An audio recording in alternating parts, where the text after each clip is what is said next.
சில நிமிஷங்கள் அப்படியே நாங்கள் தேவனுடைய சமூகத்திலே எங்களை நாங்கள் விட்டுக் கொடுத்து தேவனை ஆராதிப்போம். தேவனுடைய சமூகத்திலே நாங்கள் ஆராதிக்கும்படியாக கடந்து வந்திருக்கிறோம். தேவனை நமஸ்கரிக்கும்படியாக கடந்து வந்திருக்கிறோம். தேவனுடைய விடுதலை பெற்றுக் கொள்ளும்படியாக நாங்கள் கடந்து வந்திருக்கிறோம். தேவ ஆவியானுடைய அசைவாடுதலை உணரும்படியாக நாங்கள் கடந்து வந்திருக்கிறோம். நாங்கள் கட்டுண்டவர்களாய் நம்மை அப்படியே அடக்கி வைத்திருப்போம் என்று சொன்னால் பரிசுத்த ஆவியாகிய தேவன் நம்மை ஆளுகை செய்ய முடியாது, நம்மை ஆட்கொள்ள முடியாது, நம்மை கொண்டு கர்த்தர் எந்த ஒரு காரியத்தையும் செய்ய முடியாது. நாங்கள் வந்தவர்கள் வந்த வண்ணமாகவே திரும்பி போவோம், அல்லது நம்முடைய நிலைமையை காட்டிலும் மோசமான நிலைமையிலே நாங்கள் கடந்து போகக்கூடியதாக இருக்குமே. எனவே கர்த்தருடைய ஆவியானவர் நம்மை முழுமையாய் ஆளுகை செய்து அவருடைய சித்தத்தையும் திட்டத்தையும் நம்முடைய வாழ்க்கையில நிறைவேற்றும்படியாக என்னை கொண்டும் எங்களை கொண்டும் கர்த்தர் செய்ய நினைத்த காரியத்தை 2021 வருஷத்திலே கர்த்தருடைய ஆவியானவர் செய்து முடிக்கும்படிக்கு யாரும் தடையா இல்லாதபடிக்கு ஒரு விசை தேவ சமூகத்திலே எங்களை நாங்கள் விட்டுக் கொடுத்து அப்படியே நாங்கள் தேவனை ஆராதிப்போம். பரிசுத்த ஆவியாகிய தேவன், பரிசுத்த ஆவியாகிய தேவன், பரிசுத்த ஆவியாகிய தேவன் நம்மை அப்படியே ஆளுகை செய்வாராக, நம்மை ஆளுகை செய்வாராக, நம்மை ஆளுகை செய்வாராக. நம்மை மூடிக்கொண்டே கர்த்தருடைய நாமத்தை எங்கள் வாழ்க்கையிலே மகிமைப்படும்படிக்கு ஒவ்வொரு காரியத்தையும் கர்த்தர் நேர்த்தியாய் செய்து முடிப்பாராக. ஹல்லேலூயா, ஹல்லேலூயா, ஹல்லேலூயா. உமக்கு நன்றி செலுத்துகிறோம், நன்றி செலுத்துகிறோம், நன்றி செலுத்துகிறோம். யாவை நாங்கள் சோதனைக்கிறோம், சோதனைக்கிறோம், சோதனைக்கிறோம் ஆண்டவரே. உமக்கு நன்றி செலுத்துகிறோம், நன்றி செலுத்துகிறோம் தகப்பனே. மகிமையால் நிரப்பும் தேவா, பிரசன்னத்தால் நிரப்பேடும். மகிமையால் நிரப்பும் தேவா, உம் பிரசன்னத்தால் நிரப்பேடும்.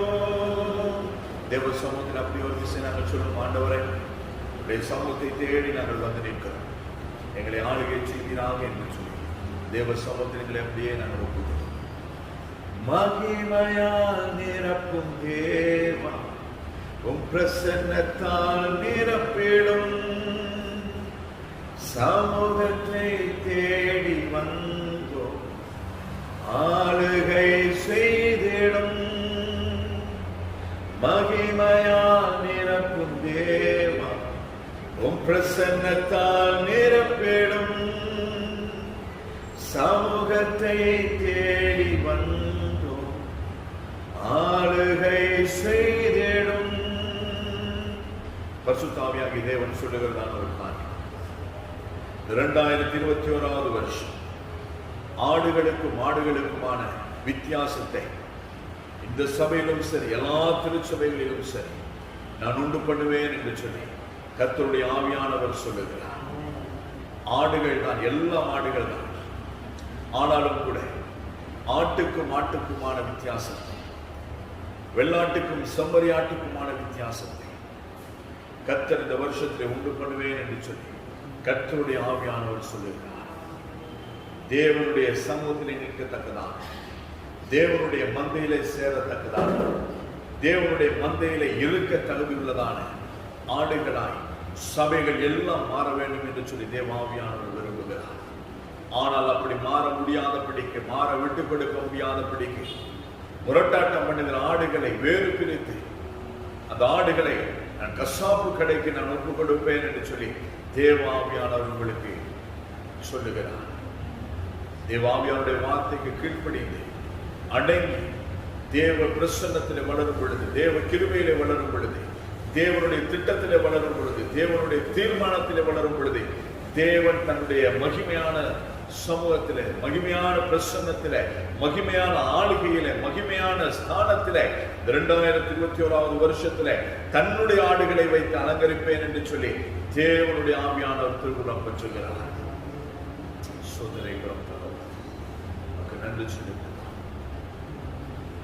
நன்றி செலுத்துகிறோம். கிருபை கொடுக்கும் பரலோகத்தில் இருக்கிற எங்கள் பிதாவே, நாமம் பரிசுத்தப்படுவதாக, ராஜ்யம் வருவதாக, உடைய சித்த பரமண்டலத்திலே செய்யப்படுகிறது போல பூமியிலேயும் செய்யப்படுவதாக. எங்களுக்கு வேண்டிய ஆகாரத்தை இன்று எங்களுக்கு தாரும். எங்கள் கடனாளிகளுக்கு நாங்கள் மன்னிக்கிறது போல எங்கள் கடன்களை எங்களுக்கு மன்னியும். எங்களை சோதனைக்கு உட்பட பண்ணாமல் தீமை அனைத்து நின்றும் எங்களை ரட்சித்துக் கொள்ளும். ராஜ்யமும் வல்லமையும் மகிமையும் என்றென்றும் உம்முடையவைகளே. ஆமென்.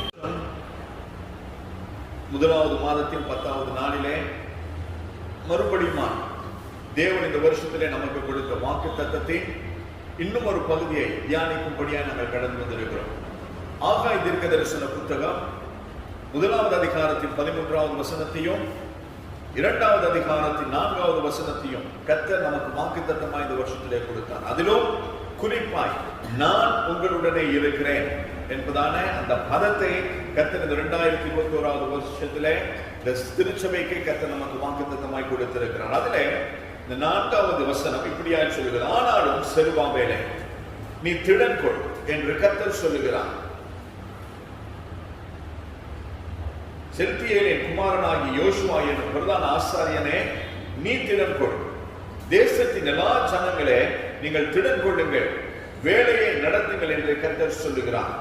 நான் உங்களுடனே இருக்கிறேன் என்று சேனைகளின் கர்த்தர் சொல்லுகிறார் என்பதுதான் அந்த வார்த்தையாய் இருக்கிறது. அதாவது நாங்கள் வேலையை நடப்பிக்க வேண்டும். அப்படியானால் நாம் நினைக்க கூடாது நம்முடைய சொந்த வேலையை ஆண்டவர் சொல்றாரு இந்த முறை நடத்த சொல்லி என்று சொல்லி நாம தவறாய் புரிந்து கொள்ளக்கூடாது. கர்த்தர் இந்த வருஷத்திலே நமக்கு சொல்லுகிறதான ஒரு காரியம், தேவனுடைய வேலையை நாங்கள் நடப்பிக்க வேண்டியவர்களாக இருக்கிறோம்.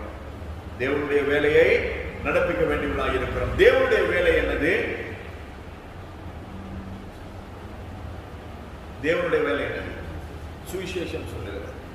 சுவிசேஷம் சொல்லுகிறது என்று சொன்னால் ஆண்டவராய் இயேசு கிறிஸ்துவின் பிறப்பு, மரணம், உயிர்த்தெழுதல், அவருடைய வருகை, இது அவ்வளவையும் உள்ளடக்கி சொல்லுகிறதான் சுவிசேஷம். அதிலும் விசேஷமா இந்த நாட்களிலே ஆண்டவருடைய வருகையை குறித்து நாங்கள் ஜனங்களுக்கு சொல்ல வேண்டியதான ஒரு கட்டாயத்திலே நாங்கள் இருக்கிறோம். தேசங்கள் கடந்து போய்கின்றதான சூழ்நிலைகளை நாங்கள் செய்திகளிலே, செய்தித்தாள்களிலே, அன்றாட நிகழ்வுகளிலே நாங்கள் நன்றாய் அறியக்கூடியதாக இருக்கிறது. ஆண்டவருடைய வருகை மிகவும் சமீபமாக இருக்கிறது. எனவே ஆண்டவருடைய வருகை சமீபமானாலும் இல்லாவிட்டாலும், ஆண்டவருடைய வருகை துரிதமாய் நடைபெற்றாலும் நடைபெறாவிட்டாலும், யாரும் எந்த சமயத்திலும் நாங்கள் மரித்து போகிறதற்கான வாய்ப்புகள் உண்டு. எனவே மரணம் முந்தினாலும் தேவனுடைய வருகை முந்தினாலும் அந்த வருகையிலோ அல்லது மரணத்திலோ நாங்கள் தேவனுடைய சமூகத்திலே காணப்பட வேண்டுமானால் தேவனுடைய பிரதான கட்டளையை நானும் நீங்கள் நிறைவேற்ற வேண்டியவர்களாக இருக்கிறோம்.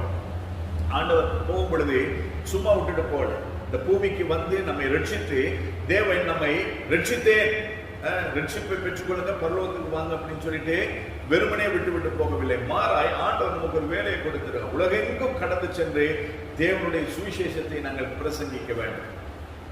தேவனுடைய பிரசங்கிக்க வேண்டும். அதாவது நாம் மற்றவர்கள் கடைபிடிக்கும்படியாக நானும் நீங்களும் கடைபிடிக்கிறதான காரியத்தை தேவனுடைய நாம மகிமைப்படும்படியாய் மற்றவர்களுக்கு கற்றுக் கொடுக்க வேண்டும், போதிக்க வேண்டும் என்பதாய் வேதம் திட்டமும் தெளிவுமாய் சொல்லுகிறது.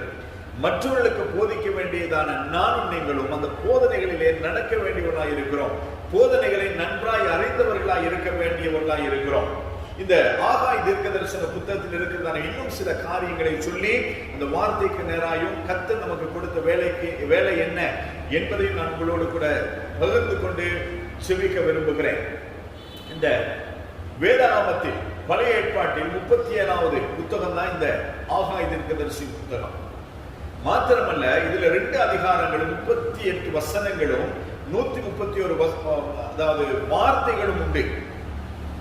உடனே உட்காந்து ஒரு 2 நிமிஷத்துல வாசித்து முடிச்சிடலாம். ஆனால் 2 நிமிஷத்துல வாசித்து முடிக்கக்கூடியதான ஒரு புத்தகம் அதுவல்ல, மணிக்கணக்காய் தியானிக்க வேண்டியதான ஒரு புத்தகம் தான் இந்த புத்தகமாக இருக்கிறது. மாத்திரமல்ல, இதுல 8 கேள்விகள் உண்டு. 8 கேள்விகள். யாருக்காவது இந்த புத்தகம் வாசிங்களா? யாராவது ஆகாய் தீர்க்கதரிசன புத்தகத்தை யாராவது வாசிங்களா? 8 கேள்விகளாக படிச்சா உங்களுக்கு அவ படிச்சா இல்லையா? அப்படின்னா ஒழுங்கா வாசிக்க. வாசித்திருந்தா இந்த காரியங்கள் அகப்பட்டிருக்கும்.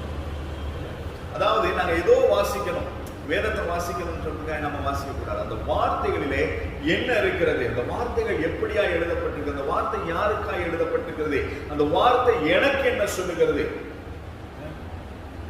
தமிழிலே நாங்கள் கற்றுக்கொள்ளும் பொழுது நாங்கள் சில காரியங்களை நாங்கள் கற்றிருக்கிறோம் இல்லையா? இடம், ஏவல், பொருள், யார், எங்கு, எதற்கு, அப்படி எல்லாம் நிறைய கேள்வி கேட்டு ஒவ்வொரு காரியங்களை ஆராயும்படியாய் ஸ்கூல்ல நாங்கள் படிச்சோம். அதே போல வேதத்திற்கும் நாங்கள் அதை பிரயோகிக்க வேண்டும். யாருக்காய் சொல்லப்பட்டது, எதற்காய் சொல்லப்பட்டது, எனக்கு என்ன சொல்லுகிறது என்பதெல்லாம் நாங்கள் இந்த வேதத்தை வாசிக்கும் பொழுது ஆராய்ந்து பார்க்க வேண்டும். இந்த புத்தகத்துல 131 வார்த்தைகள் தான் உண்டு, 38 வசனங்கள் தான் உண்டு.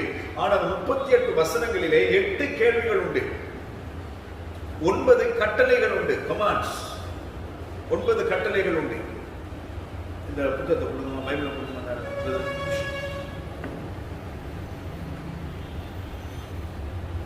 9 கட்டளைகள் உண்டு, 3 வாக்குத்தத்தங்கள் உண்டு.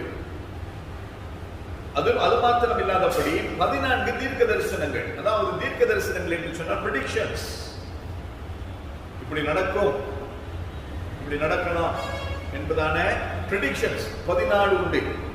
தெளிவான முற்றிலும் மாறுபட்ட தேவனிடமிருந்து பெற்றுக்கொள்ளத்தக்கதான அமைந்ததான செய்திகள் 5 உண்டு. இந்த ஒரு 2 அதிகாரத்துல 38 வசனங்களுக்குள்ளே 131 வார்த்தைகளுக்குள்ளே 5 தேவனுடைய முற்றிலும் மாறப்பட்ட தேவனுடைய செய்திகள் உண்டு. அப்ப 5 வாரங்கள் தொடர்ச்சியா இதை பேச முடியும். தேவன் 5 செய்திகளை கொடுத்திருக்கிறார். அப்ப 2 அதிகாரத்திலே 5 செய்திகள் கொடுத்திருந்தா ஆதியாகமத்தின் புத்தகத்தில் எத்தனை அதிகாரங்கள் உண்டு? யாத்திராகமத்தில் எத்தனை அதிகாரங்கள் உண்டு? லேவியராகமத்தில் எத்தனை அதிகாரங்கள் உண்டு? என்னாகமத்தில் எத்தனை அதிகாரங்கள் உண்டு? உபாகமத்தில் எத்தனை அதிகாரங்கள் உண்டு? மத்தேயு சுவிசேஷத்தில் எத்தனை அதிகாரங்கள் உண்டு? அப்ப ஒவ்வொரு அதிகாரங்களிலும் இருக்கிறதான காரியங்களை நாங்கள் வகுத்து அறிந்து புரிந்து நாங்கள் தெளிவாய் கற்றுக்கொள்ளும் பொழுது இந்த வசனங்கள் எவ்வளவு மகத்துவமானது என்பதை நம்மால் அறிந்து கொள்ள முடியும். நாங்கள் ஏதோ மேலோட்டமா வாசிக்கிறது கிடையாது, செய்தி கேட்டாலும் செய்திக்கு கீழ்ப்படுகிறது கிடையாது, செய்தியின்படி வாழ முயற்சிக்கிறது கிடையாது. அதனாலே தேவனுடைய மகத்துவம் நமக்கு அறியப்படுகிறது இல்லை, புரிகிறது இல்லை. 5 செய்திகளை 2 அதிகாரங்களிலே கர்த்தர் நமக்கு கொடுத்திருக்கிறார்.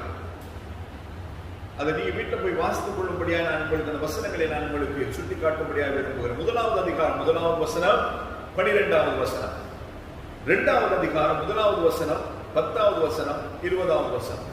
இதெல்லாம் தேவன் தன்னுடைய செய்திகளை நமக்கு வைத்திருக்கிறார். மாத்திரமல்ல, ஆகாயினுடைய பெயர் தீர்க்கதரிசனுடைய பெயர் இந்த புத்தகத்தில் 9 முறைகள் வருகிறது. 9 முறை அவனுடைய பெயரை சொல்றார். இந்த 2 அதிகாரத்தில் அவர் என்ன வேலையை செய்யும்படியா செருபாபேலுக்கு வேற யாரு? செருபாபேலுக்கும் அடுத்தது யாருக்கு சொல்றாரு? யோசுவாவுக்கும் ஜனங்களுக்கும் சொல்லுகிறதான வேலை என்னது?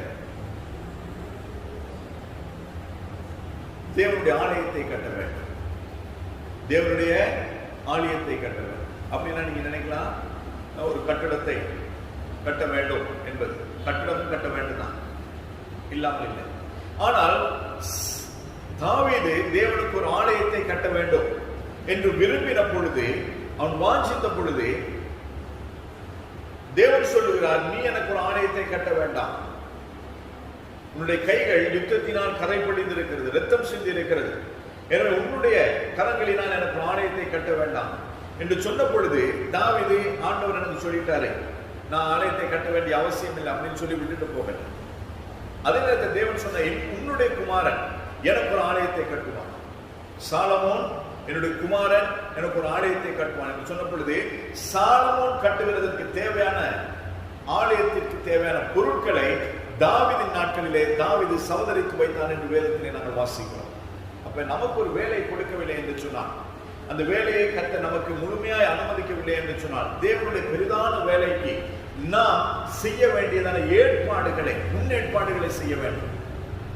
ஆண்டவருடைய வருகை நமக்கு எப்பன்னு தெரியாது, ஆனால் ஆண்டவர் வருவார் என்பது நமக்கு தெரியும்.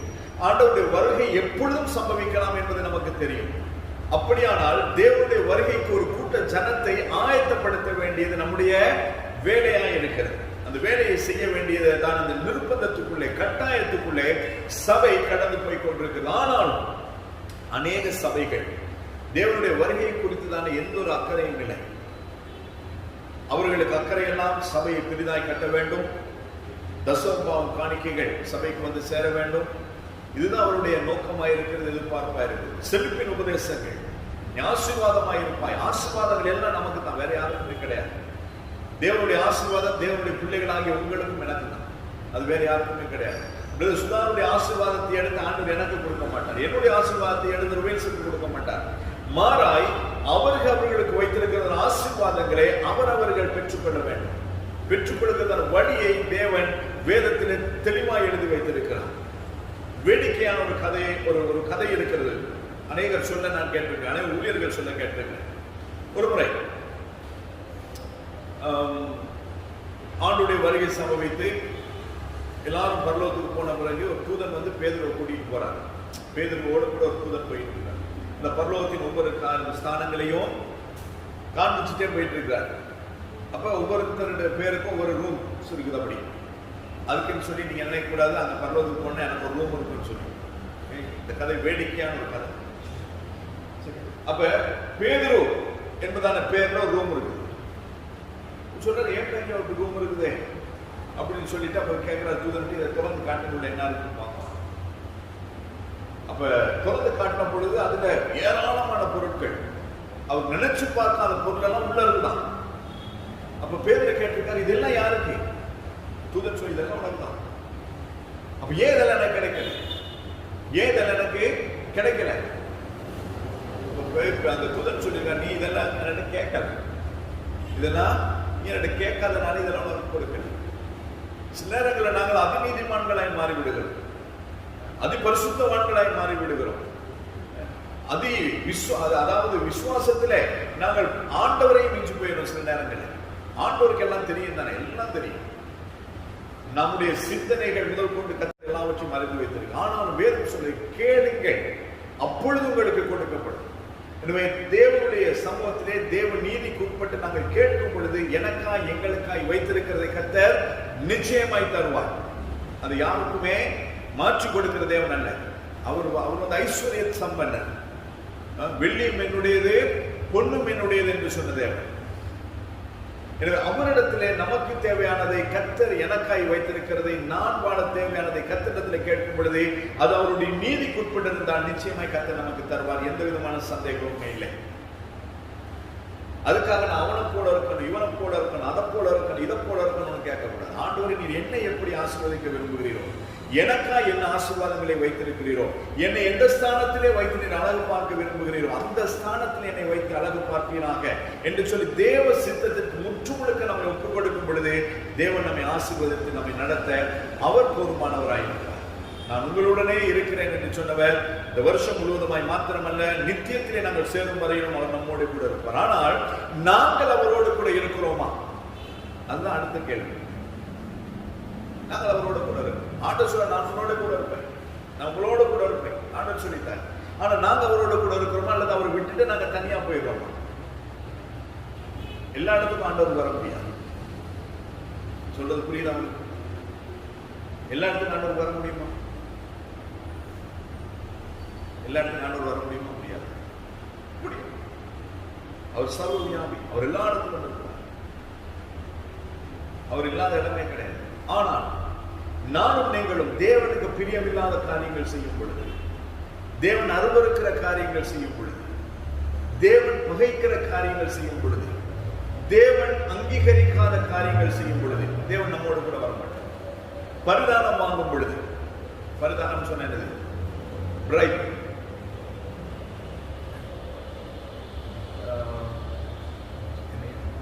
லஞ்சம். லஞ்சம் வாங்கும் பொழுது ஆண்டவர் வருவாரா? ஆண்டவர் சொல்றார் லஞ்சம் வாங்கக்கூடாது. அப்ப ஆண்டவர் வாங்குற இடத்துல ஆண்டவர் இருப்பாரு. திருடுற இடத்துல ஆண்டவர் இருப்பாரா? ஆண்டவர் பொய் உரையாதவர். பொய் சொல்ற இடத்துல ஆண்டவர் இருப்பாரா? உங்கள் பகைவருக்காய் விண்ணப்பம் பண்ணுங்க. நாங்கள் பகைக்கும் பொழுது தேவன் நம்மோடு கூட இருப்பாரா? உங்கள் இருதயம் சுத்தமா இருக்க கடவுள். இருதயத்தில் அழுக்கோடு, கசப்போடு, வஞ்சகத்தோடு கூட இருக்கும் பொழுது ஆண்டவர் இருப்பாரா? அப்ப ஆண்டவர் நம்மோடு கூட இல்லாத அநேக சந்தர்ப்பங்களை நாம ஏற்படுத்தி கொடுக்கிறோம். ஆண்டவர் எப்பவும் நம்மோடு கூட இருக்கிறார். ஆனால் தேவனை நம்மை விட்டு தூரப்படுத்துகிற, தேவனை நம்மை விட்டு பிரிக்கிற, அல்லது தேவன் என்னோடு கூட இல்லாதபடிக்கு தேவனை என்னை விட்டு நீக்குகிற அநேக நேரத்தை நாம செய்கிறோம். அப்படி செய்யும் பொழுது கர்த்தர் நம்மோடு கூட இருக்க மாட்டார். கடைசி நேரத்தில் ஆண்டவராய் இயேசு கிறிஸ்து தன்னை காட்டி கொடுத்த முத்தத்தினால் தன்னை காட்டி கொடுத்த யூதாசையும் பார்த்து பகைஞனே என கூப்பிடல. எப்படி கூப்பிடுறாரு? சிநேகிதனே, சிநேகிதனே. எப்ப? காட்டி கொடுத்த பிறகு, தன்னை மரணத்துக்கு ஒப்பு கொடுக்க காட்டி கொடுத்த பொழுதும் அவர் எப்படியாய் கூப்பிடுகிறாரு? சிநேகிதனே. அப்ப நாமும் நீங்களும் தேவனுடைய சுபாவத்தை சார்ந்தவர்களா, அந்த சுபாவத்திலே வளர்கிறவர்களா இருக்கும் பொழுது தேவன் நம்மோடு கூட இருப்பார். ஏன் நம்முடைய வாழ்க்கையில அநேகமான நேரத்தில் தேவனுடைய வாக்குத்தத்தங்கள் நிறைவேறுகிறது என்று சொன்னால், அந்த வாக்குத்தத்தங்களை நிறைவேற்றுவதற்கான அந்த அதிகாரத்தை தேவனுக்கு நாங்கள் கொடுக்கிறதில்லை. இந்த வருஷத்துல உங்களுக்கு தனிப்பட்ட விதத்தில் கொடுக்கப்பட்டதான வாக்குத்தத்தங்கள் எத்தனை பேருக்கு பாடம்? உங்கள் கரங்களை மாத்திரம் பார்க்க விரும்புகிறேன். எல்லாருக்கும் பாடமா? பாடம்னா கத்தருக்கு சொல்லுங்க. நுரைய சொல்லுங்க, அவங்க வாக்குத்தத்தம் என்னது?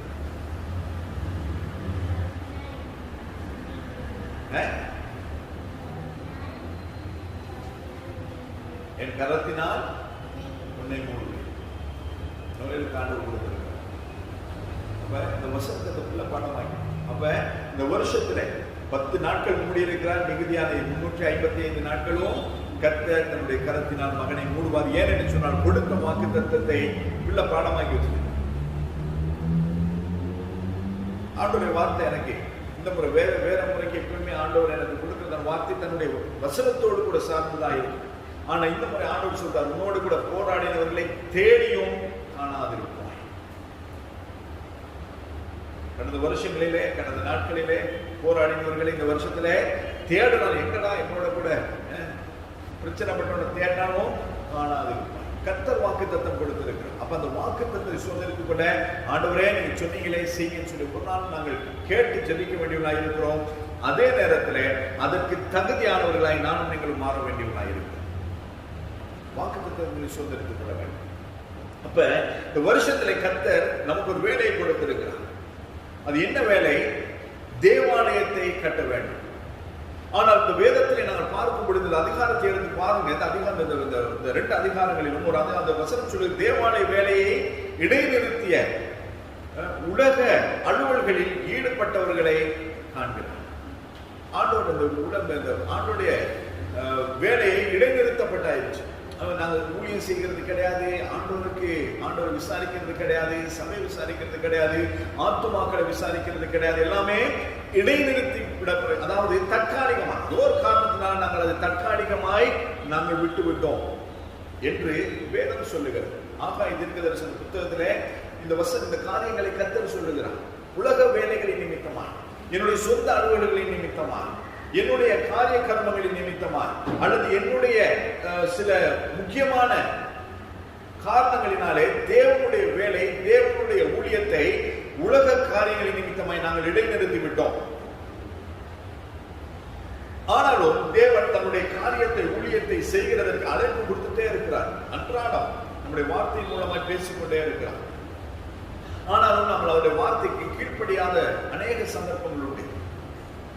இது பழைய ஏற்பாடு தானே, இது அவங்களுக்கு தானே, இவங்களுக்கு தானே, இது சேர்த்தியலின் குமாரனுக்கு தானே, இது செருபாபேலுக்கு தானே. உண்மைதான். அதுக்கு பிறகு இன்னும் சொல்றாரு, சகல ஜனங்களுக்கும் சொல்லுகிறார். செருபாபேலுக்கு சொல்லுகிறார், யோசுவாவுக்கு சொல்லுகிறார், சகல ஜனங்களுக்கும் சொல்லுகிறார். அப்ப அதிகாரிக்கும் சொல்லுகிறார், ஆசாரியனுக்கும் சொல்லுகிறார், எல்லாருக்கும் சொல்லுகிறார். எல்லாரும் அதை கேட்டு நாங்கள் செய்யும் பொழுதுதான் அவனுடைய வாக்குத்தத்தம் நம்முடைய வாழ்க்கையிலே நிறைவேறும். அப்படி இல்லைன்னு சொன்னா இது சாதாரண வெறும் பிளெக்ஸ் மட்டும்தான். வருஷம் முழுவதும் இந்த வருஷம் இந்த பேர் தூங்கினாலும் பிரயோஜனம் கிடையாது. ஆனால் கர்த்தர் யாரோட நாம் இருக்கிறதற்கு தகுதியுள்ளவர்களாக இருக்கிறோமோ அவர்களோடு கூட கர்த்தர் இருப்பார்.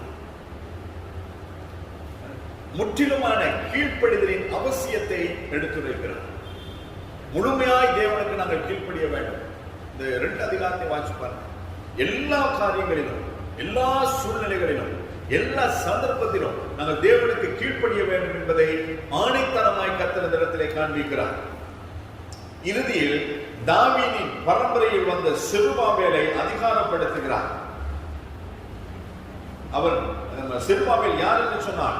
யோயாக்கீம் அரசனுடைய பேரன் தான் இந்த செருபாபேல்.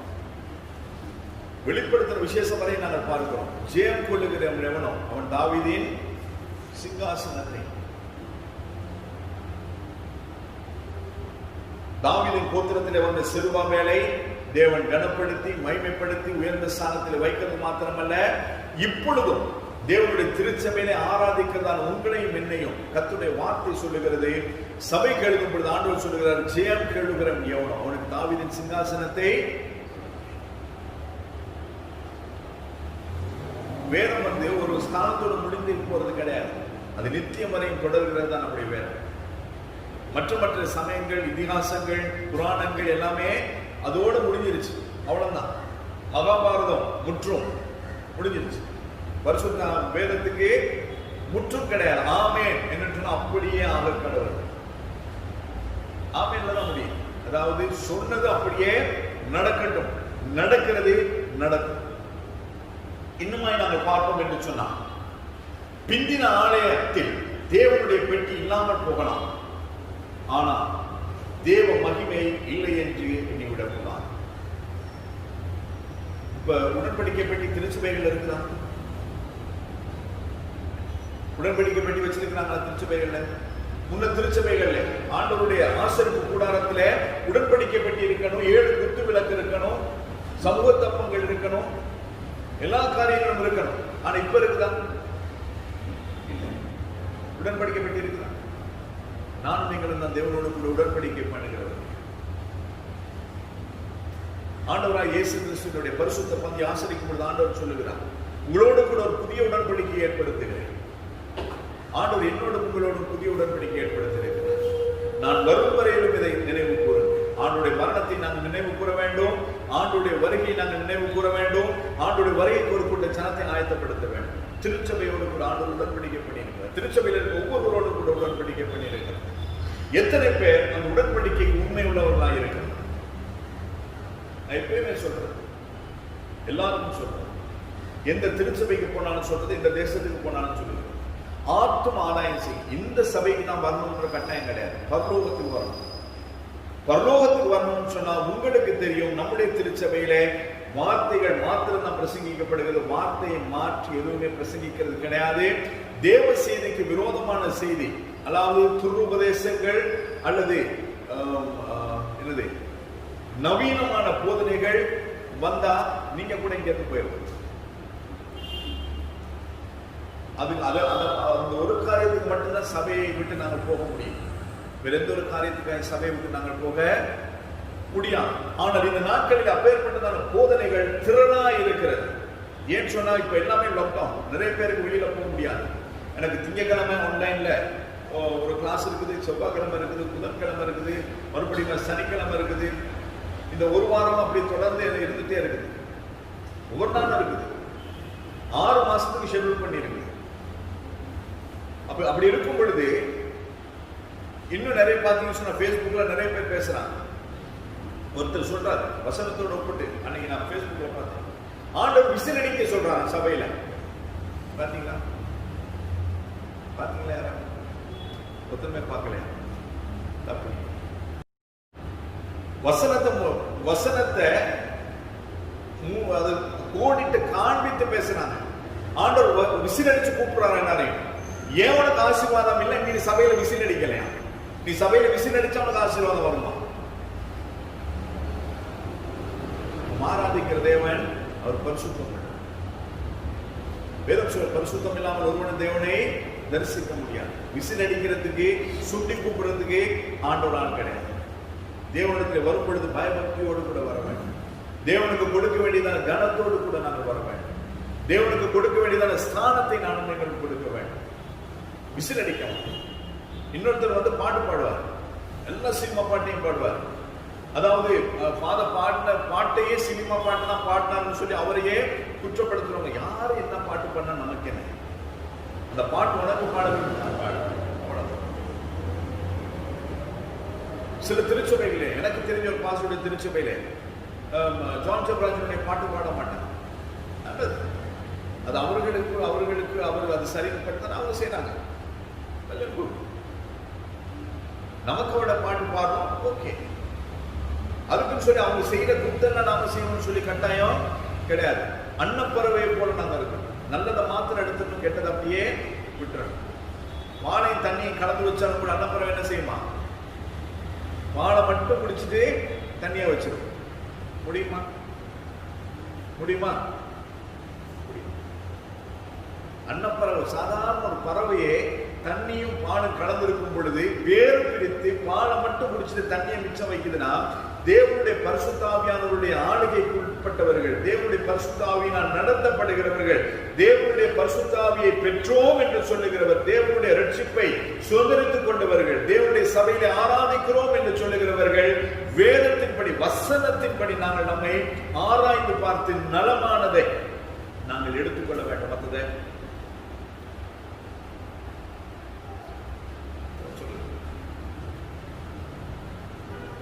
எனவே இப்பேற்பட்ட காரியங்கள் நம்முடைய சபைகளிலே நடந்து கொண்டு போகும் பொழுதும் நாங்கள் சரியானதை செய்ய வேண்டியவர்களாக இருக்கிறோம். ஆக தீர்க்கதரிசன புத்தகம் 1ஆம் அதிகாரம் 5வது வசனம்.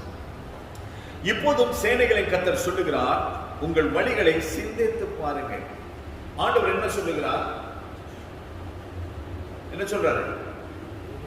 உங்கள் வழிகளை சிந்தித்து பாருங்கள். நாம் நம்முடைய வழிகளை சிந்தித்து பார்க்க வேண்டியவர்களாக இருக்கிறோம். நான் செய்கிற காரியங்கள் சரி,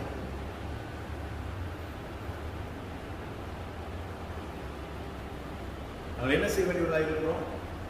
நம்முடைய வழிகளை சிந்தித்து பார்க்கலாம். நான் நடந்து வந்த பாதைகள் எப்பேற்பட்டது? ஆனா அதுக்கு ஒரு வசனம், பின்னானவைகளை மறந்து முன்னானவைகளை நோக்கி ஓடும்படி ஆண்டவர் சொல்றாரு. அப்ப நாங்க பழைய காரியங்கள்லாம் சிந்திக்க வேண்டியதில்லை. நாங்கள் ஏறி வந்த படிகளை நாங்கள் மறந்து விடக்கூடாது. நாங்கள் வந்து நிற்கிறதான ஸ்தானத்தில் இருந்து மறுபடியுமாய் கீழே போக வேண்டிய ஒரு சூழ்நிலை நமக்கு ஏற்பட்டால் அந்த படிகள் மறுபடியுமாய் நமக்கு உதவும்.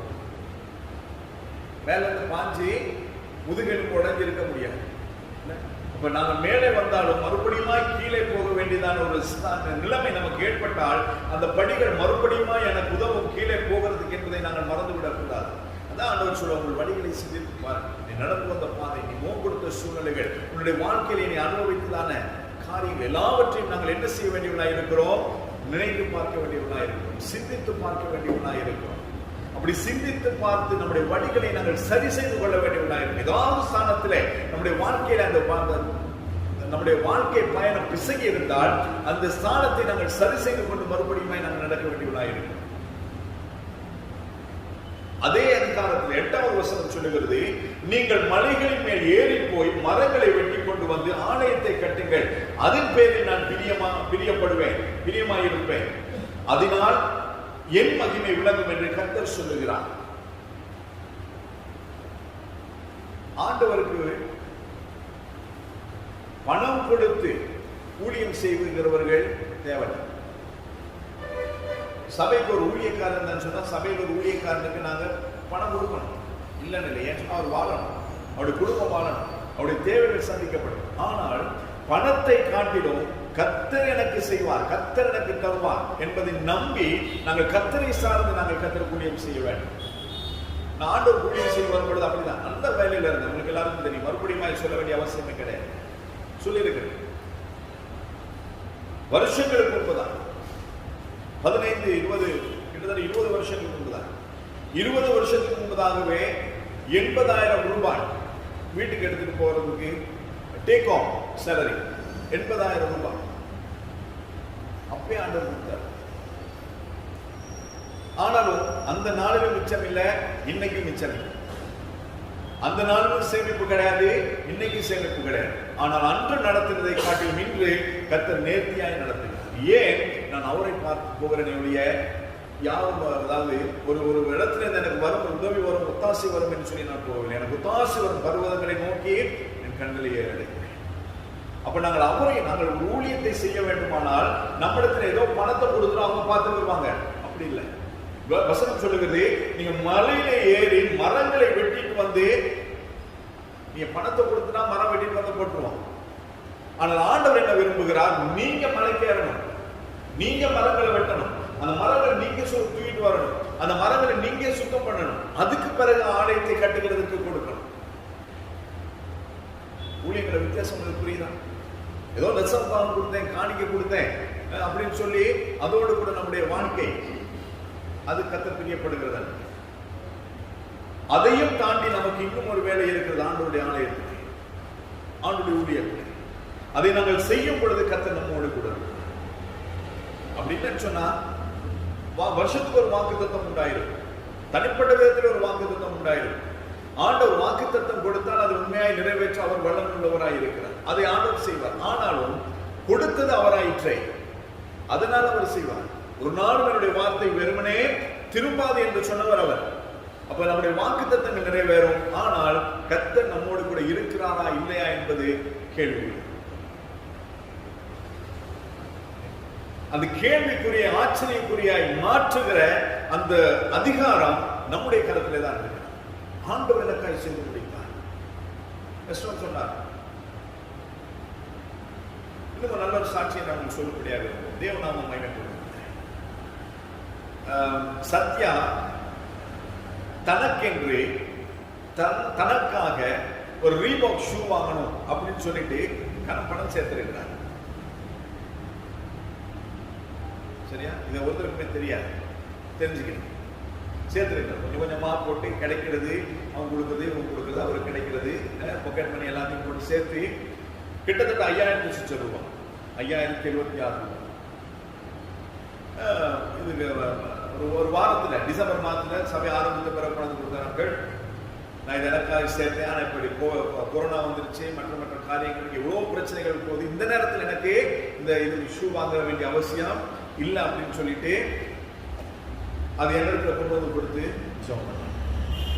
அப்ப தனக்காய் சேர்த்த, சிறுக சிறுக சேர்த்த, தன்னுடைய ஆசைக்காய் சேர்த்த, தன்னுடைய விருப்பத்தை நிறைவேற்றிக் கொள்ளும்படியாய் சேர்த்த அந்த பணத்தை தேவனுக்கு கொண்டு வந்து கொடுத்திருக்கிறார். இதை தேவன் நாம மகிமைப்படும்படியாக சொல்லுகிறேன். இப்படி அநேகர் செய்திருக்கிறீங்க, இல்லைன்னு சொல்லல. ஆனா அதாவது இந்த சின்ன புடிய சின்ன எல்லாருக்கும் பிள்ளை, இன்னும் அவர் வேலைக்கு போல, இன்னும் படிக்கிறார். அப்ப அப்பேற்பட்டதான பிள்ளை தேவனுக்காய் பாருங்க, இதுதான் ஊழியம், இதுதான் தேவனுக்கு செய்கிறதான காரியம். பாருங்க, சிறுக சிறுக சேர்த்ததை ஆண்டவர் பணம். அப்ப நாங்கள் மலையில ஏறி நாங்கள் கஷ்டப்பட்டு நாங்கள் செலவழிக்கிறது, சேர்க்கிறதான கிடைக்கிறதான சம்பளத்திலே வருமானத்திலே வருகிற தசமபாகம் காணிக்கை மாத்திரம் நாங்கள் கொடுத்தா பத்தாது, அதையும் தாண்டி தேவனுக்காய் ஊழியம் செய்ய வேண்டியவனாக இருக்கும். நான் யோசிச்சேன், அவருக்கு நாங்கள் ஏதாவது அவருடைய பர்த்டே வந்தது, அதுக்கு அவருக்கு ஷூவே வாங்கி கொடுப்போமான்னு சொல்ல, அதுக்கு பிறகு இல்லை. அப்படி விசுவாசத்தை கர்த்தர் கனப்படுத்த, நான் வாங்கி கொடுத்தா அவர் சொன்னனால வாங்கி கொடுத்துட்டாங்க அப்படி போவார். கர்த்தர் அவருடைய விசுவாசத்தை கனப்படுத்தும்.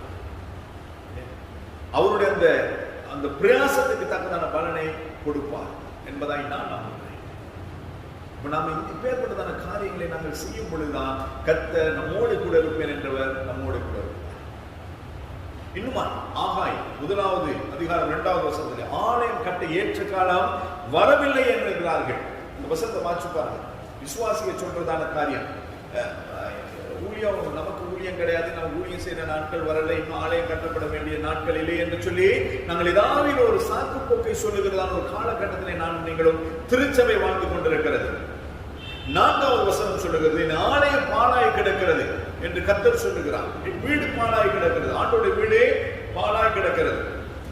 ஆனால் ஆண்டோட வீடு பாழாய் கிடக்கும் பொழுது நாங்க மச்சு பாவப்பட்ட வீட்டில் இருக்கிறோம். தாவீது ராஜா அதைதான் சொன்னான். தேவனுடைய பெட்டி, உடன்படிக்கை பெட்டி கூடாரங்களில் இருக்கும் பொழுது மச்சு பாவப்பட்ட வீட்டிலே நான் எப்படி இருக்கிறது? அதனால் கர்த்தருக்கு ஒரு ஆலயத்தை கட்டுவேன். ஆண்டவர் சொல்றாரு, நீ எனக்கு வீடு கட்ட. ஆனால் இன்று நாங்கள் தேவனுக்காய் ஆத்தும் ஆதாயம் செய்வதில்லை. ஆண்டோடைய வீடு பாழாய் கிடக்கிறது, உலகம் பாழாய் போய் கொண்டிருக்கிறது. எத்தனை பேர் மறிச்சு போறாங்க, எத்தனை பேர் ரட்சிக்கப்பட்டிருக்கிறாங்க, எத்தனை பேருடைய பேர் ஜீவ புத்தகத்தில் எழுதப்பட்டிருக்கிறது. யோசித்து பாருங்க. ஆண்டோடைய வீடு பாழாய் கிடக்கிறது. இந்த பாழாய் கிடக்கிற வீட்டை நாங்கள் தூக்கி நிறுத்த வேண்டியதான வேலை என்னுடையது, உங்களுடையது. அதை ஆண்டவர் கொடுத்திருக்கிறார். உலகெங்கிலும் போய் சகல சிருஷ்டிக்கும் சுவிசேஷத்தை அறிவித்து பிதா குமாரன் பரிசுத்த ஆவியாகிய நாமத்தினால் அவர்களுக்கு ஞானஸ்தானம் கொடுத்து உபதேசத்தை கைக்கொள்ளும்படி அவர்களை நாங்கள் சபைக்கு அழைத்து வர வேண்டியவர்களாக இருக்கிறோம். எத்தனை பேர் செய்தது? 6வது வசனம், எதிலும் திருப்தியற்ற நிலை, பற்றாமை. நாங்கள் எவ்வளவுதான் செய்தாலும் சில நேரங்களில் நம்முடைய வாழ்க்கையிலே திருப்தியற்ற நிலை இருக்குது, ஆனாலும் பத்தாது, இருக்குது ஆனாலும் இது சரியில்லை. இன்னைக்காவது நம்ம நம்முடைய வாழ்க்கையில திருப்தி அடைஞ்சிருக்கிறோம். போதும் என்கிற மனதோடு கூடிய வேத தேவபக்தியே ஆதாயம் என்பதாக வேதம் சொல்லுகிறது. இது போதும் அப்படின்னு நாம் ஒரு நாளும் திருப்திப்படுகிறது கிடையாது.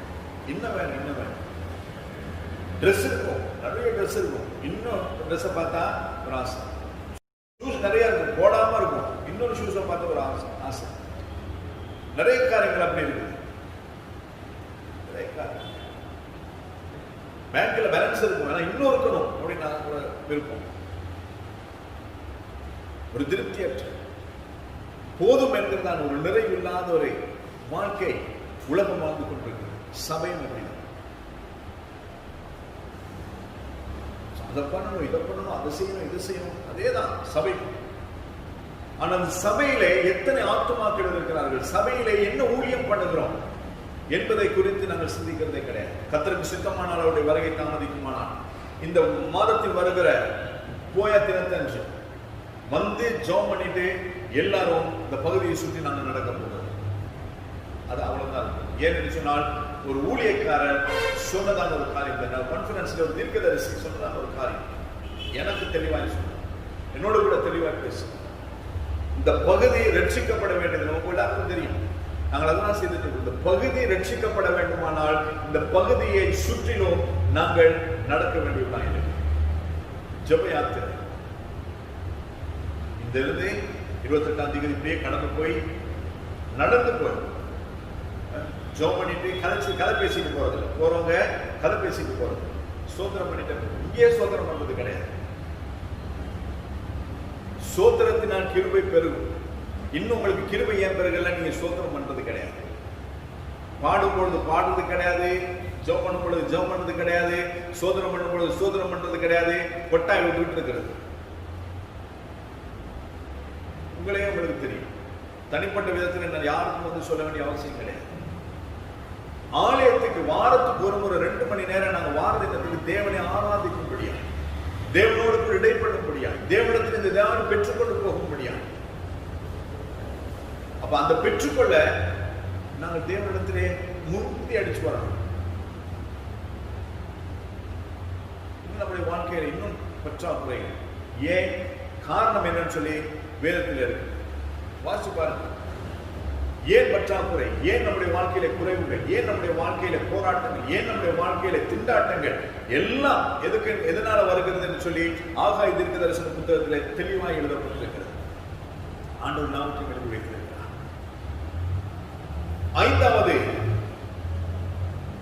அதிகாரம் 5வது வசனத்திலும் 7வது வசனத்திலும் வழிகளை சிந்தித்து பாருங்கள் என்று கர்த்தர் சொல்லுகிறார். 2 இடத்துல ஆண்டவர் சொல்றார், உங்கள் வழிகளை சிந்தித்து பாருங்க. என்ன பண்ற, நீ என்ன செஞ்சிட்டு இருக்கிற, நீ எப்படி இருக்கிற, நீ எப்பேற்பட்டதான சுபாவத்தோடு கூட, எப்பேற்பட்டதான மனநிலையோடு கூட, எப்பேற்பட்டதான ஒரு வாழ்க்கை வாழ்ந்து கொண்டிருக்கிறாய் என்பதை சிந்தித்து பார் என்று கர்த்தருடைய வேதம் 2 இடத்துல சொல்லப்பட்டிருக்கிறது.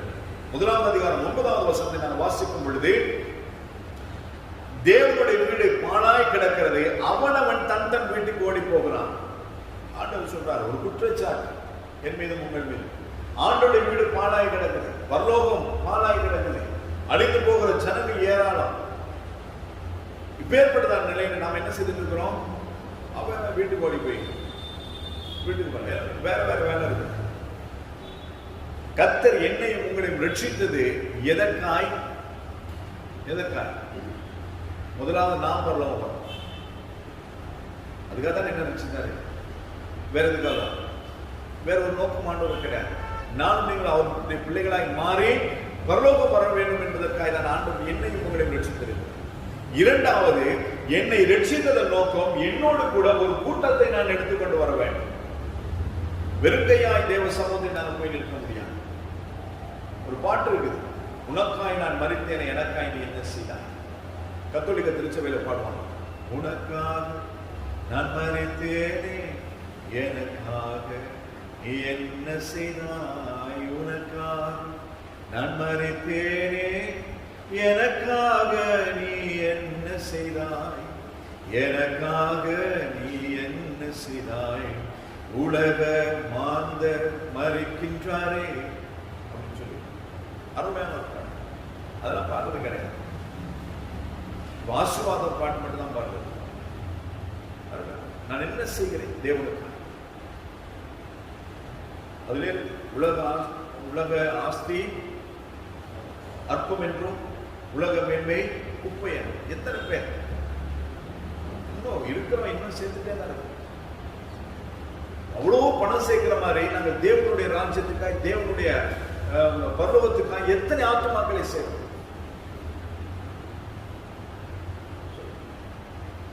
சொல்றேன், என்னுடைய வீடு பாழா இருக்கும் போது அவன் வீட்டுக்கு ஓடி போயிடலாம்.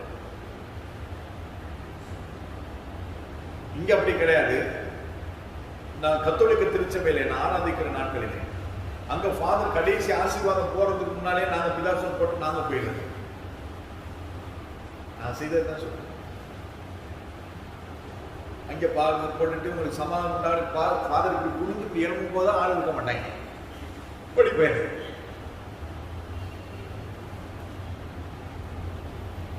அது போல நம்முடைய நிலைமை மாறிக்கொண்டிருக்கிறது. நான் சொல்லல, வேதம் சொல்ல. அதுதான் நம்மளோட பிரசனை.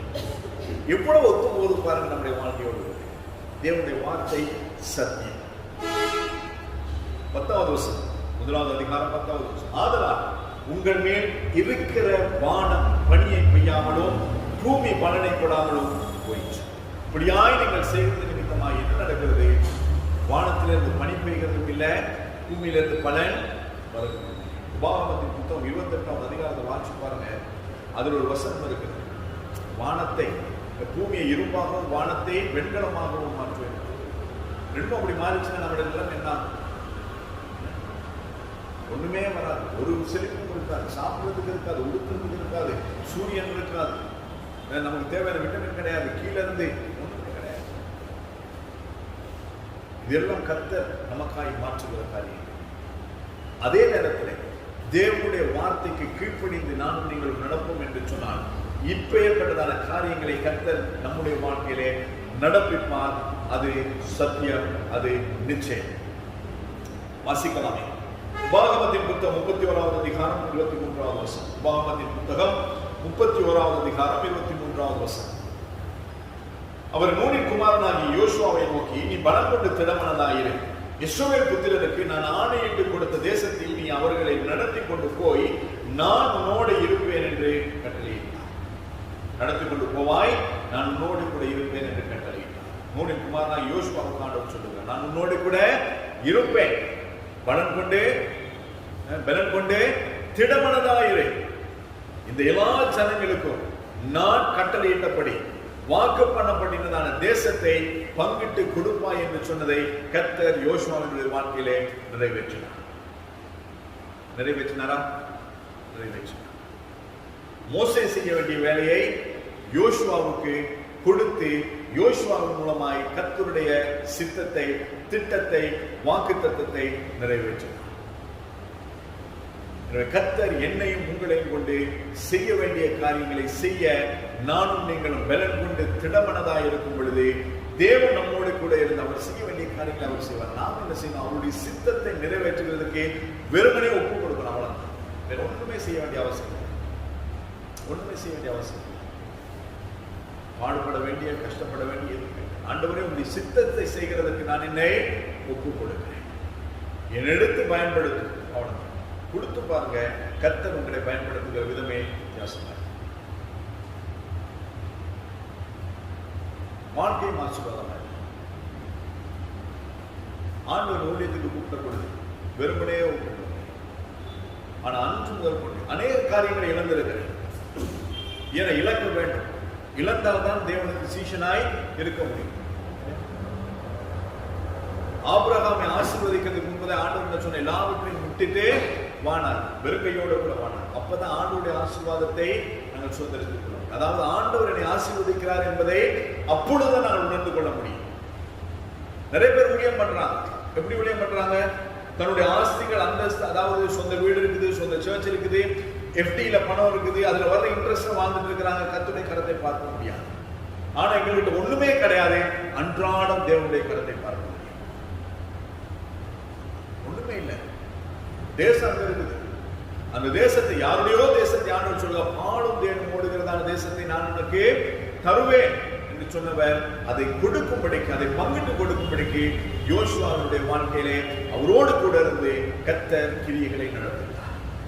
எனவே நாம் நம்மை கர்த்தருக்கு ஒப்பு கொடுக்கும் பொழுது, அவருடைய வார்த்தைக்கு கீழ்ப்படியும் பொழுது, ஊழியக்காரருடைய வார்த்தைக்கு கீழ்ப்படியும், மோசேக்கு எல்லாவற்றையும் நாம் கீழ்ப்படிந்திருந்தார். மோசே சொல்லுகிற எல்லாவற்றையும் யோசுவா செய்தான். அதன் நிமித்தமாய் தேவன் சொல்கிறார், நான் உன்னோடு கூட இருந்து நான் இதை செய்தேன். அப்ப நம்மோடு கூட கர்த்தர் இருந்து ஒரு காரியத்தை இந்த வருஷத்துல செய்ய வேண்டுமானால், நாங்கள் நித்தியத்திலே சேரும் வரையிலும் தேவன் என்னை பயன்படுத்த வேண்டுமானால் தேவனுக்கு என்னை முற்று முழுக்க ஒப்புக் கொடுக்கிறேன். இரண்டாவதா 1 நாளாகமத்தின் புத்தகம் 22வது அதிகாரம் 11வது வசனம். கர்த்தர் இஸ்ரவேலுக்காக மோசேக்கு கற்பித்த நியமங்களையும் நியாயங்களையும். 1 நாளாகமம் 22:13. கர்த்தர் இஸ்ரவேலுக்காக மோசேக்கு கற்பித்த நியமங்களையும் நியாயங்களையும் செய்ய நீ கவனமாயிருந்தால் பாக்கியவானாயிருப்பான். நீ பலம் கொண்டு தைரியமாயிரு, பயப்படாமலும் கலங்காமலும் இரு என்று கர்த்தர் சொல்கிறார். ஆண்டவர் கொடுத்த நியாயப்பிரமாணம். நியாயப்பிரமாணம் எங்க இருக்குது? இதுலதான். ஆண்டவர் கொடுத்த நியாயப்பிரமாணத்தை நாங்கள் என்ன செய்ய வேண்டியவர்களாக இருக்கிறோம்? கடைபிடிக்க வேண்டியவர்களாக இருக்கிறோம். இதற்கு கீழ்ப்படிய வேண்டியவர்களாக இருக்கிறோம். 10 கட்டளைகள். அந்த 10 கட்டளை ஆண்டவர் என்ன செய்தாரு? 2 கட்டளையா மாற்றினார். அந்த 2 கட்டளை கடைசியில ஆண்டவர் பரலோகத்துக்கு போகும் பொழுது ஒரே கட்டளையாய், பிரதான கட்டளையாய் மாற்றினார். சரியா? அந்த கட்டளைகளை நாங்கள் நிறைவேற்ற நாங்கள் தைரியம் உள்ளவர்கள், கீழ்ப்படிந்தவர்களாய் இருக்க வேண்டும் என்று வேதம் சொல்லுகிறது. 1 நாளாகமத்தின் புத்தகம் 28வது அதிகாரம் 20வது வசனம். 1 நாளாகமம் 28:20. தாவீது தன் குமாரனாகிய சாலமோனை நோக்கி, நீ பலம் கொண்டு தைரியமாயிரு, இதை நடப்பி நீ பயப்படாமலும் கலங்காமலும் இரு, தேவனாகிய கர்த்தர் என்னும் என் தேவன் உன்னோடு இருப்பார். கர்த்தருடைய ஆலயத்தை கட்டுகிறதற்கு அடுத்த சகல கிரியைகளையும் நீ முடித்து தீர் மட்டும் அவர் உன்னை விட்டு விலகவும் மாட்டார், உன்னை கைவிடவும் மாட்டார். ஆண்டவருடைய வேலையை நாங்கள் செய்து முடிக்கும் வரை. யாருக்கு ஆண்டவர் சொல்றாரு? யாருக்கு இந்த வசனம் சொல்லப்படுகிறது? யார் யாருக்காக? தாவீது ராஜா தன்னுடைய மகன் சாலமோனுக்காக சொல்லுவார். அவர் சொல்றார், நீ யுத்தம் பண்ணி, நீ தேசத்தை எல்லாம் கைப்பற்றிக்கொள், நீ எல்லா தேசத்துக்கும், நான் இப்பொழுது சமஸ்த இஸ்ரவேலுக்கும் நான் ராஜாவாக இருந்த அந்த ராஜ்யபாரத்தை உனக்கு தருகிறேன். இன்னும் இருக்கிறதான தேசங்களோடு கூட யுத்தம் பண்ணி அந்த தேசங்களை எல்லாம் உள்வசப்படுத்து அப்படின்னு சொல்லல. மாறாய் ஒரு ராஜா தன்னுடைய மகனுக்கு என்ன சொல்கிறார்? தேவனுடைய ஆலயத்தை கட்டுகிறதுல கவனமாயிரு, தேவனுடைய வேலையை செய்கிறதுல கவனமாயிரு. அதை நீ செய்து முடிக்கும் வரைக்கும், அந்த வேலையை நீ செய்து முடிக்கும் வரையும் ஆண்டவரை கைவிட. எந்த அப்பா ஒரு பிள்ளைக்கு நான் இப்படி சொல்றோம், நீ படிக்காட்டியும் பரவாயில்ல, நீ யூனிவர்சிட்டிக்கு போகாட்டியும் பரவாயில்ல, நீ தேவனுக்கு உண்மையாயிரு, தேவனுக்கு ஊழியம் செய். யாரும் சொல்றோமா? என் பிள்ளைங்க பேருக்கு நான் சொல்றதா, நீங்க படிச்சு டிகிரி வாங்கி நீங்க வேலை செய்து எனக்கு என்ன காப்பாற்றணுன்ற அவசியம் கிடையாது. எனக்கு அப்பா இருக்கிறார், அவர் என்ன நடத்துவார்? ஜிசுக்கு எப்பவுமே சொல், நான் உயிரோடு இருக்கும் வரை நான் உங்களுக்கு சாப்பாடு கொடுப்பேன். எந்த மாற்று கருத்தும் கிடையாது. மறைச்ச பிறகு நீங்க என்ன செய்வீங்க? நீங்க கர்த்தரோடு கூட இருந்தால் அவர் உங்களோடு கூட இருந்தார். நீங்க ஆண்டவரோடு தூரம் போயிட்டீங்கன்னா அவர் உங்களை தேடி. அதான் சாலமோனுக்கு தாவீது இன்னும் சொல்லுகிற இன்னும் ஒரு ஆலோசனை, நீ கர்த்தரை தேடுகிறதான நேரத்தில் தேடினால் அவர் உனக்கு தென்படுவார். அவர் உன்னை விட்டு போன பிறகு நீ அப்பா நோ சான்ஸ். கூப்பிட்டாலும் ஏற்பட மாட்டார். அப்ப அவர் சமீபமாய் இருக்கும் பொழுது, தேவன் என் மீது பட்சமாய் இருக்கும் பொழுது, தேவன் என் மீது கிருபையாய் இருக்கும் பொழுது, தேவன் என்னை சார்ந்து இருக்கும் பொழுது நான் அவரை பிடிச்சுக்கணும். அவரை போக விட்டுட்டு பிடிச்சோம்னு சொன்னா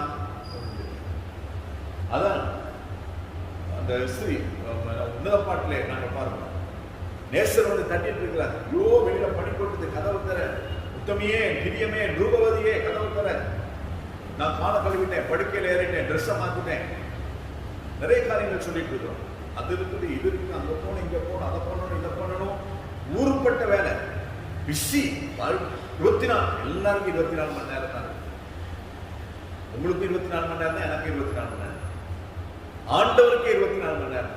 அந்த 24 மணி நேரத்தில் 6 நாளில் ஆண்டவர் எல்லாவற்றையும் செய்து முடித்து விட்டு எல்லாம் நன்றாய் இருக்கிறது என்று கண்டு ஒரு நாள் ஆண்டவர் ஓய்வு எடுத்திருக்காரு. நீங்க என்ன பண்றீங்க? நாங்க என்ன பண்ணிக்கிறோம்? சில பிரசங்கியாருக்கு ஒரு மெசேஜ் கொடுத்த பிறகு ரெஸ்ட், அவருக்கு டயர்ட் ஆகிடும். இன்றைக்கு நல்லா நம்முடைய கர்த்தராகிய இயேசு கிறிஸ்து பகல் முழுவதும் நன்மை செய்கிறவராய் சுற்றித்திருந்தார், பிரசங்கித்துக் கொண்டிருந்தார், சுஸ்தமாக்கி கொண்டிருந்தார். ராத்திரி முழுவதும் பிதாவாகி தேவனோடு கூட அவர் ஜெபத்திலே தங்கியிருந்தார்.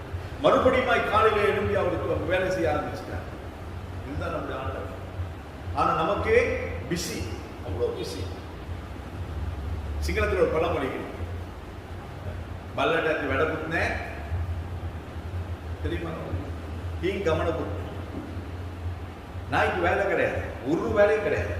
ஆனா ஒரு நாளாவது நாய் மிகவும் போட்டு பார்த்துருக்கீங்களா? அடி மேல அடி வச்சு ஓடிட்டே தான், பார்த்தாலும் ஓடுறான். அந்த நாய்க்கு நமக்கு வித்தியாசமே கிடையாது. நமக்கு ஓய்வும் கிடையாது, வேலையும் கிடையாது. ஆனா பிசு வர மாதிரி ஓடிட்டு 24 மணி நேரம் எல்லாரும். ஜனாதிபதிக்கு 24 மணி நேரம் தான், வாப்பரசருக்கு 24 மணி நேரம் தான், சாதாரணமான உங்களுக்கு எனக்கு 24 மணி நேரம். 24 மணி நேரத்தை நாங்கள் எப்படியாய் உபயோகப்படுத்துகிறோம், எதை நாங்கள் செய்கிறோம் என்பதுதான் கர்த்தருக்கு முக்கியம். ஆண்டவர் சொன்னார் 6 நாள் உனக்கு கொடுத்து, 6 நாள் நீ உள்ள வேலையை செய்யணும், எல்லா வேலையும் செய்யணும். 7வது நாள் என்னுடைய. இதை நீ திருடவே முடியும். எத்தனை பேர் அதை நான் செய்ய? சாலமோன் சொன்னார், அந்த வேலையை செய்கிறதுல மாத்திரம் நீ கண்ணு கருத்துமாய் அதை செய்து முடிக்கும் வரைக்கும் ஆண்டவர் உன்னை விட மாட்டார். 2 சாமுவேல் 5வது அதிகாரம் 10வது வசனம். 2 சாமுவேல் 5வது அதிகாரம் 10வது வசனம். தாவீது நாளுக்கு நாள் விருத்தி அடைந்தான், சேனைகளின் தேவனாகிய கர்த்தர் அவனோடு கூட இருந்தார். தாவீது நாளுக்கு நாள் விருத்தி அடைய காரணம் என்ன? சேனைகளின் கர்த்தர் அவனோடு கூட இருந்தார். நானும் நீங்களும் விருத்தி அடைய வேண்டுமானால், நானும் நீங்களும் 2021வது வருஷத்துக்கு ஆசீர்வாதமாக இருக்க வேண்டுமானால், நானும் நீங்களும் செய்கிறதான காரியங்கள் எல்லாம் வாய்க்க வேண்டுமானால் கர்த்தர் நம்மோடு இருக்க வேண்டும். அவர் நம்மோடு கூட இருப்பார் என்று சொன்னால் நாங்கள் செய்கிற எல்லா காரியத்தையும் கர்த்தர் வைக்க வேண்டும். இது கேட்டான். அவன் சமஸ்தேஸ்வரருக்கு ராஜா, எங்க போகணும் ஆண்டவரே? நான் போன வார்த்தையும் சொன்னேன், ஆண்டவரே நான் இந்த தேசத்துக்கு போகணும், இந்த இடத்துல போயிட்டு ஒரு குடியிருக்கட்டுமா? ஆண்டவர் சொன்னார். ஆண்டவர்கிட்ட கேட்டேன், அல்லது ஆண்டவரே நான் எங்க போய் குடியிருக்கட்டும்? ஆண்டவர் சொன்ன இந்த தேசம். அந்த தேசத்துல எங்க ஆண்டவரை போய் நான் குடியிருக்கட்டும்? ஆண்டவர் ஒரு பட்டணத்தை காட்டினார், இந்த பட்டணத்தை. ஆண்டவரே நான் யுத்தத்துக்கு போகணும்னா ஜெயிப்பனா? ஆண்டவர் சொன்ன ஜெபம் பெறுவேன். ஆண்டவரே நான் ஜெயம் பெற வேண்டுமானால் இந்த வழியா போகணும், இப்படியும் போனா இப்படியும் போனா இந்த வழியா போகணும். தாவீதை போல நாங்கள் கேட்டு செய்கிறவர்களா இருக்கிறோம். கேட்டு செய்கிறோம். தாவீது பாவம் செய்து அந்த பாவத்துக்கு மனம் வருந்தி தேவனிடத்திலே மன்னிப்பு கேட்கிறோம். ஆனா நாங்களும் பாவம் செய்வோம், மன்னிப்பு கேட்கிறது. நாங்கள் ஆண்டவரை காட்டிலும் நாங்கள் மேன்மையாக நாங்கள் நினைக்கிறோம். தாவீதை கூட இருக்கிறது, கர்த்தர் அவனோடு கூட இருந்தார். நாளுக்கு நான் விருத்தி அடைந்தான். காரணம் என்ன? தேவன் அவனோடு கூட, கர்த்தர் அவனோடு கூட. கர்த்தர் நம்மோடு கூட இருப்பார் என்று சொன்னால் பஞ்சமோ, கொள்ளை நோயோ, வியாதி வருத்தங்களோ, பலவீனங்களோ, லாக்டவுனோ எதுவாக இருந்தாலும் நம்முடைய வாழ்க்கையிலே ஒரு குறைவும் ஏற்படாது. ஆண்டவர் நம்மளோட கூட. ஆண்டவர் ஏன் வீட்டில் இருந்தா பகல் சாப்பிடணும், சாப்பாடு இல்லாம இருக்கணும்.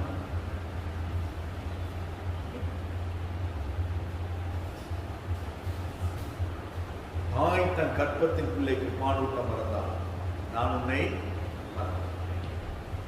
ஐயோ, என் பிள்ளைக்கு பால்மா இல்லை, என் பிள்ளைக்கு சஸ்டஜன் இல்லை, என் பிள்ளைக்கு லெக்டோஜன் இல்லை, என் பிள்ளைக்கு சிறிலக் இல்லை, ஆனா எனக்கு அப்பம் இருக்கிறது, இறைச்சல், ஆற்றிலே தண்ணீர் இருக்கு. கர்த்தர் சொல்லுகிறது அந்த இடத்திலே இருக்கும் என்று சொன்னார். இருந்து பாருங்க, அருமையான அனுபவித்து சொல்லுங்க. இருந்து பாருங்க. 1 சாமுவேல் 18வது அதிகாரம் 12வது வசனம். 18வது அதிகாரம் 12வது வசனம். கர்த்தர் தாவீதோடு கூட இருக்கிறார் என்றும் தன்னை விட்டு விலகி போனார் என்றும் சவுல் கண்டு தாவீதுக்கு பயந்து. கர்த்தர் தாவீதோடு கூட இருக்கிறார் என்றும் தன்னை விட்டு விலகி போனார் என்றும் சவுல் கண்டு தாவீதுக்கு பயப்படுகிறார். அதாவது தேவன் என்னோடு கூட இருப்பார் என்று நமக்கு நிச்சயம் வேண்டும். மற்றவர்கள் பார்க்கும் பொழுது கர்த்தர் அவனோடு கூட இருக்கிறார் என்பதை அறிந்து கொள்ள வேண்டும். அப்படி அறிஞ்சிட்டாங்கன்னு சொன்னா நம்மை பார்க்கும் பொழுது ஒரு பயம் உண்டாகும். கர்த்தர் உங்களோடு கூட, கர்த்தர் உங்களோடு கூட இருப்பார் என்று சொன்னால் உங்களை கண்டே ஒரு பயம் உண்டாகும். அது கர்த்தர் உங்களோடு கூட இருக்கும். அப்படி இல்லைன்னா நான் மற்றவங்களை பார்த்து பயன்பட்டு கடந்த லாக்டவுன் நாள்ல நான் வெளியில போவோம். என்ன பண்றது, மாஸ்க் கொடுக்க மாட்டேன். இன்னைக்கு வரை அந்த ஆள் பார்த்தது கிடையாது. டிஐஜிக்கு போன் பண்ணி அவர்கிட்ட கொடுத்து பாஸ் எடுத்து இன்னைக்கு வரை பார்த்தது கிடையாது. என் பேரை சொன்னாலே okay I will send somebody அப்படின்னு சொல்லிட்டு ஆளை கேட்டு விட்டு அனுப்பி என் லெட்டரை வாங்கிட்டு போயிட்டு சைன் பண்ணி கொடுப்போம். தேவநாம மகிமைப்பட முடியாது. அதாவது தேவன் நம்மோடு கூட எல்லா சூழ்நிலைகளிலும் கடந்து போக வேண்டுமானால் தேவன் நம்மோடு கூட இருக்கிறார். கடைசியாக 1 சாமுவேல் 18வது அதிகாரம் 1 சாமுவேல் 18வது அதிகாரம் 28வது வசனம்.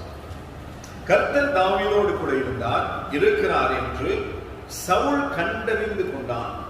சவுலின் குமாரத்தி ஆகிய மீகாளும் அவனை நேசித்தார். கர்த்தர் தாவீதோடு கூட இருக்கிறார் என்று சவுல் கண்டறிந்து கொண்டான். சவுலின் குமாரத்தி ஆகிய மீகாளும் அவனை நேசித்தார். கர்த்தர் நம்மளோடு கூட இருப்பார் என்று சொன்னால் மற்றவர்களுடைய நேசம் நம் மீது உண்டாகிறது. ஒரு வசனம் இருக்கிறது வேதத்தில். ஒரு வசனம் இல்லை, நிறைய வசனம். அது ஒரு வசனம். ஒரு மனுஷன் கர்த்தருக்கு பிரியமாய் நடந்தால் சத்துருக்களையும் அவனோடு கூட சிநேகிதனாய் மாறும்படிக்கு கர்த்தர் செய்வார். எனக்கு சத்துருக்களே கிடையாது, எனக்கு கிடையாது. மற்றவங்களுக்கு நான் எப்படின்னு தெரியாது, ஆனா எனக்கு கிடையாது. எனக்கு எல்லாரும் ஃப்ரெண்ட்ஸ். ஏன் கர்த்தர் என்னோடு கூட இருக்கிறாரு, அதனால தான் எல்லாருக்கும் ஃப்ரெண்ட்ஸ். உங்களுக்கும் ஃப்ரெண்டு, உங்களுக்கும் ஃப்ரெண்டு, உங்களுக்கும் ஃப்ரெண்டு, எல்லாரும்.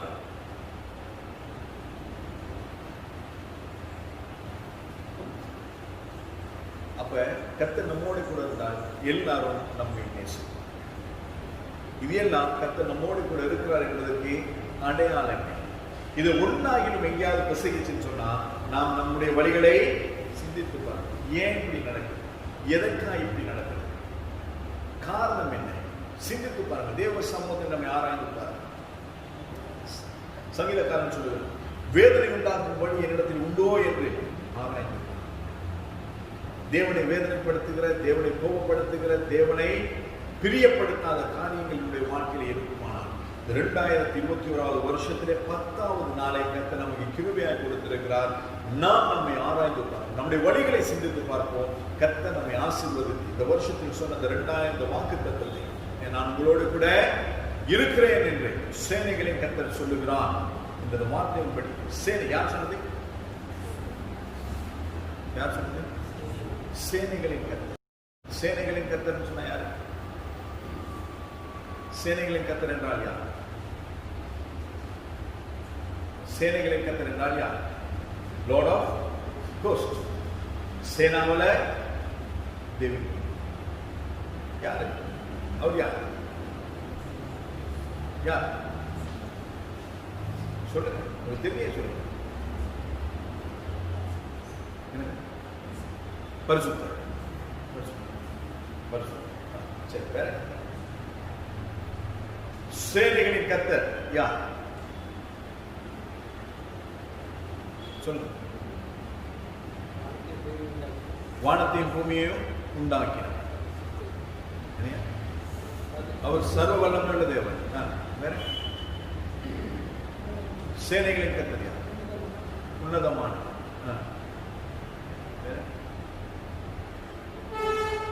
வேற வேற நமக்காய் யுத்தம் பண்ண, நமக்கு முன்பதாய் கடந்து போவார். அவர்தான் சேனைகளின் கர்த்தர். இவ்வளோ திரளான ஒரு படையோடு கூட இந்த படையை நடத்திட்டு முன்னுக்கு போறவர். அப்ப என்னுடைய கர்த்தர் எனக்காய் யுத்தம் பண்ணுகிறவர், எனக்கு ஜெயத்தை தருகிறவர், எனக்காய் வழக்காடுகிறவர், எனக்காய் போராடுகிறவர். அவர் முன்னுக்கு போனார்னா எனக்கு என்ன? இன்னைக்கு எல்லைகளிலே, தேசத்தின் எல்லைகளிலே ராணுவம் இருக்கிறதுனாலே அடுத்த தேசத்து ராணுவம் உள்ள வராதுன்னு சொல்லி நாம உள்ளுக்கு நாம எப்படி இருக்கிறோம்? ஃப்ரீயா இருக்கோம். ஆனா நாம அவங்க வெளியில இருக்கிறாங்கன்றது கூட நாங்க நினைக்கிறது கிடையாது. இல்ல இருக்கிறாங்கன்னு கூட நினைக்கிறோம். அடிக்கடி செய்திகளை மட்டும் நாங்க கேட்கிறோம். இந்திய மீனவர்கள் இலங்கை எல்லைக்குள் வந்ததினாலே அவர்கள் கைப்பற்றப்பட்டார்கள், கைது செய்யப்பட்டார்கள். கடல்ல எங்க இல்ல இருக்குது? சொல்லுங்க, கடல்ல எங்க இருக்கு? இல்ல சொல்றாங்க. இலங்கை எல்லைக்குள் வந்ததுனால கடலே பிரிச்சு வச்சிருக்காங்க. இது ஒண்ணு, இது என்ன? அப்ப இலங்கை எல்லைக்குள்ள வந்ததுனாலே கைப்பற்றாங்க. அப்ப அப்படின்னு சொன்னது, இலங்கை எல்லைக்குள்ள யார் இருக்கிறது? ராணுவம் இருக்கிறது, நேவி இருக்கிறாங்க. அதனால அடுத்த ஊருக்காரன் உள்ள வர முடியாது. அதனால நம்ம நிம்மதியா உள்ளுக்குறாரு. அத போல நம்முடைய வீட்டை காக்க, என்னுடைய வேலையை காக்க, என்னுடைய பிள்ளைகளை காக்க, என்னுடைய குடும்பத்தை காக்க, என்னுடைய சபையை காக்க, என்னுடைய விசுவாச மக்களை காக்க, என்னுடைய தேசத்தை காக்க, என்னுடைய பிரதேசத்தை காக்க என்னுடைய கர்த்தர் இருக்கும் பொழுதே நான் எதற்கும் பயப்பட வேண்டிய அவசியமே கிடையாது. சேனைகளின் கர்த்தர், சேனைகளின் கர்த்தர் சொல்லிட்டு சாதாரண போயிட்டு இருக்கிறார். அவர் சேனைகளின் கர்த்தர். அவர் எனக்கு முன்பதாய் போகிறார், எனக்காய் யுத்தம் பண்ணுகிறவர், எனக்காய் வழக்காடுகிறவர், எனக்கு ஜெயத்தை பெற்றுக் கொடுக்கிறவர்.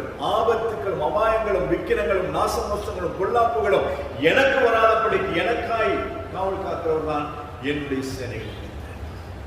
அந்த கர்த்தர் என்னோட கூட இருக்க வேண்டுமானால் கர்த்தருக்கு பிரியமானது நாம் தாவீதோடு கூட இருந்தால் அவன் மேலும் மேலும் பலப்பட்டான். கர்த்தர் அவனோடு கூட இருக்கிறார் என்பதை சவுல் அறிந்து கொண்டான், அவனுக்கு பயப்பட்டான். கர்த்தர் அவனோடு கூட இருக்கிறார் என்பதை பார்த்தான், மீகால் அவனை நேசித்தான். அப்ப கர்த்தர் என்னோடு கூட இருப்பார்னு சொன்ன இந்த காரியங்கள் எல்லாம் நம்முடைய வாழ்க்கையில சுமூகமா இருக்கிறது. போராட்டங்கள் வரக்கூடாது, குறைச்சல்கள் வரும் இல்லைன்னு சொல்லிட்டு ஆண்டுகிட்டே வந்து கேட்டேன், ஆண்டவரே நாங்கள் வரி கட்டணும், என்ன பண்றது? மீனை போய் குடி, வாயில இருக்கும். ஆண்டவரே எவ்வளவு பேர் இருக்கிறாங்க, சாப்பாடு கொடுக்கணும், என்ன செய்யுது? பன்னெண்டு என்ன இருக்கு, 5 கொடுவா கொடுத்தா சாப்பிட்டு. ஆண்டவரே கூட கொந்தளிக்கிறது, நான் என்ன செய்வோம்? கடவுள் முழுவர் நான் வர்றேன். கடவுள் மேல நடந்து வந்து காற்றை அடிக்க போனாங்க, கல்லெடுத்து. ஆண்டவர் வந்து மறைந்து போனாங்க. ஆண்டவர் அப்படியே தூக்கி போயிடுது. இதெல்லாம் நம்முடைய வாழ்க்கையில் நடந்துச்சுன்னா கர்த்தர் கர்த்தர் நம்மோடு கூட இருக்கணும்னா நான் அவரோடு கூட இருக்க வேண்டும். அவரோடு கூட இருக்க வேண்டுமானால் அன்றாடம் நம்முடைய வாழ்க்கையை நாங்கள் சிந்தித்து பார்க்க வேண்டியது ஒரே ஒரு காரியம், ஆண்டவரே உனக்கு வேதனை உண்டாக்கும் வழி என்னிடத்தில் உண்டோ என்று நாங்கள் ஆராய்வோம். வழிகளை சிந்தித்து பார்த்து சீர்தூக்கி பார்த்து சரி செய்து கொள்வோம். சேனைகளின் கர்த்தர் நம்மோடு கூட இருக்கிறார். அல்லேலூயா. வார்த்தையின்படி கர்த்தர் உங்களை ஆசீர்வதிப்பாராக. வார்த்தைக்கு கீழ்ப்படியுங்கள், வார்த்தைகளை விசுவாசியுங்கள், கர்த்தர் உங்களை ஆசீர்வதிப்பார். அல்லேலூயா.